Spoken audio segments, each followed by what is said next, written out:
Bon, déjà, je m'appelle Koray King, je suis artiste graphiste illustrateur. Ce que je sais, c'est que je me suis juste rendu compte que j'avais un message à passer, à dire au monde.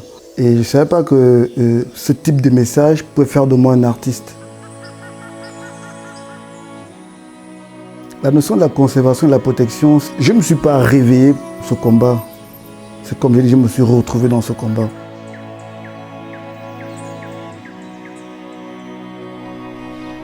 Les animaux, comme je dis, vivent avec des peuples autochtones de la forêt et des peuples anciens. Donc on ne peut pas dissocier. J'appartiens à un milieu, je suis au Gabon, un milieu tropical, très humide. Donc du coup, le rythme et la vie que la nature impose aux hommes, tu ne peux que se sentir à l'aise. Il y a une façon d'être à l'aise et d'être bien lorsqu'on vit dans ces zones tropicales, humides.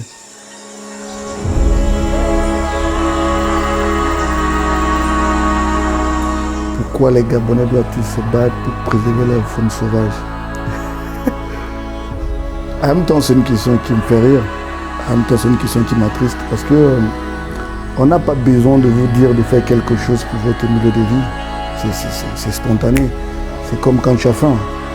Non, tu sais qu'il faut que tu manges quelque chose.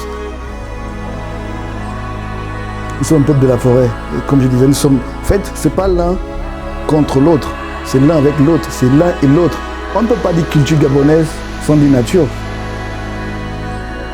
Et voilà pourquoi il faut faire un travail très détaillé, très clair pour la génération qui viendra après nous, pour qu'ils comprennent quel défi on avait dans notre époque, dans notre ère. Je pense qu'aujourd'hui nous sommes devant l'histoire, devant une jeunesse, devant des jeunes qui nous suivent. Je pense que pour nous, il est important ce type de projet qui va pousser les enfants à s'intéresser à la protection de l'environnement. Ce que je sais, c'est que nous sommes dans une ère où il faut faire quelque chose parce qu'on va perdre certaines vraies valeurs. Parce que ce que l'homme il a oublié, il a l'impression qu'il est le plus fort, mais c'est le plus fragile. C'est le plus fragile dans la chaîne. Et le message que je passerai maintenant en tant qu'artiste, c'est en disant que bon, il faut qu'on s'arrête à un moment donné. Qu'est-ce qu'on essaie de faire? Où va l'environnement? Comme disait là, nous sommes au bord du vide. Si on ne fait rien, on va disparaître. Donc c'est le message de prendre conscience et voir quel rôle on joue dans l'écosystème. Est-ce qu'on fait reculer la société dans le bon sens ou on la fait rétrécir? C'est ce type de message que j'aimerais faire passer à travers mes travaux.